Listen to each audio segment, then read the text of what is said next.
Hi, I'm Amy Schrader with Remax Real Estate 10. And when you go to buy a house, that can be a very daunting process. You get overwhelmed with all kinds of information. You've got one person telling you one thing, another person telling you another thing, and sometimes it's just hard to make sense of this whole process. So rather than me telling you some of the things that you might wish you'd have thought of when you were buying a house, I had talked to some of the first-time home buyers that I've worked with in the past, and I compiled a top 5 list of things they wish they had known when they were purchasing a home, and I'm going to share those with you here. The first one is take your time choosing a lender and read the fine print. Okay? You see commercials on TV talking about rocket mortgages and how easy it is to just snap photos of your stuff and you upload it to them. And, they make a lot of great promises. But if something goes wrong or you have extra questions, is that somebody that you're able to reach out to and sit down and talk one-on-one? A home purchase is a major investment, and whoever's financing that, most of the time you want to be able to look them in the eye and, talk to them and allow them to help you ease your anxiety, so to speak. So a lot of times they may try to offer you a lower rate, but when you look at the bottom line, how much more are you paying in closing costs? Are they charging you discount points to get that rate down for you? So talk to more than one lender. Talk to local lenders before you just jump on board with using one of these nationwide online lenders. All right. The second thing would be to budget for unexpected cost. Even if you're doing a no money down loan, such as USDA rural housing, or if you're doing the THDA, Great Start program, which has the grant, there's always going to be things that come up and people are like, oh, well, I thought if it was no money down, I didn't have to pay anything. Well, you're always going to have to pay something, okay? You're going to have to put earnest money down. And I have talked about that before when we were doing the home buyer seminar step by step. You're going to have to put earnest money down. You're going to have to pay for a home inspection. You would never want to buy a home that you don't do a home inspection on. And home inspections cost money. That inspector is going to get paid before he goes out there to do the job for you. So that's going to be another $400 to $500 expense to get a home inspection and a pest inspection. You're probably going to have to pay for your appraisal up front. That can be another $400 to $450. So you are going to have money that you're investing into the purchase up front. Now, some of it may get reimbursed to you when you go to closing, but you're going to need to have that money up front. Okay, so I would tell people normally between earnest money and inspection and appraisal, you're going to be looking between $1,000 to $1,500 that you're investing up front. And again, you may end up getting some of that money back at the closing table, but you got to have it going into the deal. Okay, the third thing is there's no such thing as a perfect home. And people walk into a house, and I've had it happen to me just this past week. Showed a couple a gorgeous home over in Rutledge, and the wife walked in, she went into the living room, she went into the kitchen, and she just looked at me and said, I want this house. What do we need to do?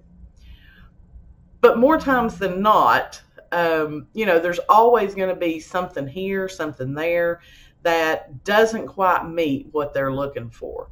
You may find them the perfect home, but it's in the wrong school district. So I think more people need to understand when they start looking for a house that, yes, you have a very detailed list of X, Y, and Z that you're looking for, but sometimes you may have to compromise some of those things. It may be hard to get you the perfect house that you want in the school district you want at the price that your budget will work with. Okay, so just what I tell people is, what are your must-haves? What are your non-negotiables? And then what are the I would love to have, but it's not a deal killer? Because we're going to have to evaluate those. And sometimes, like I said, it's a give and take in order to find that house that you want to stay in forever. Always consider return on investment. So what that means is, you don't want to pay top dollar for a home that you're not going to be able to sell and get your money out of in 5 years. Or on the flip side of that, I've had people buy a home or they're looking at a house to purchase, and it's a lower priced home because it needs cosmetic updates. The kitchens need updating, the bathrooms, certain things. And they start planning this huge renovation project and all the things that they're going to do to this home. And what I try to remind people is, you've got to remember that this neighborhood is, X number of dollars at the top budget. Meaning, you can have a $500,000 home in a $300,000 subdivision. You're probably not going to be able to get a $500,000 for it. So don't buy a home and overinvest in the improvements and everything like that you do. Make sure that the money you're putting into the home, you be able to get out of it when you go to sell it. The last thing is that first-time homebuyers wish that they had known at the time, is to pay more attention to the home inspection. No matter how old the home is, whether it's a new home or whether it's 50 years old, no home is in perfect condition. And I try to prep my home buyers for that when they get a home inspection done. The older the home, the more pages are going to be in that home inspection, because the more things that, happens over time. But, in our area, it's not uncommon to get a 40 to 50 page home inspection on a house that really doesn't have any major problems. But, people get this report in their inbox and they see it's a 50-page document and they're like, oh my God, I'm buying a piece of crap. And that's not necessarily the case. Those home inspectors are taking a lot of photos that they put into the report.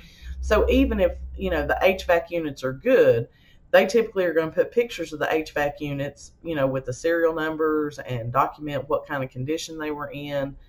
And then they will take pictures of anything that they see are problems. So you have to remember, those photos take up a lot of space in that report. But do pay attention to your home inspection.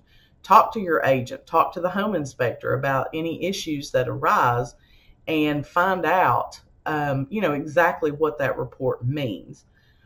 As your agent, I'm not a home inspector, so I can't say, oh yeah, this is a huge deal, or no, that's not a big deal. That's not my job to advise you of that. That's why you need to meet with the home inspector, and you need to talk to them on the phone. And if there's something that you're still not, comfortable with, you can always call another expert to come in and give you their opinion on a particular issue. Sometimes it's things like, it's a crack in the sidewalk. Well, yeah, that's considered defective because there's a crack, but are you really going to be that upset because there's a crack in the sidewalk or the driveway or, whatever? So just take into consideration the overall report, the overall condition of the home.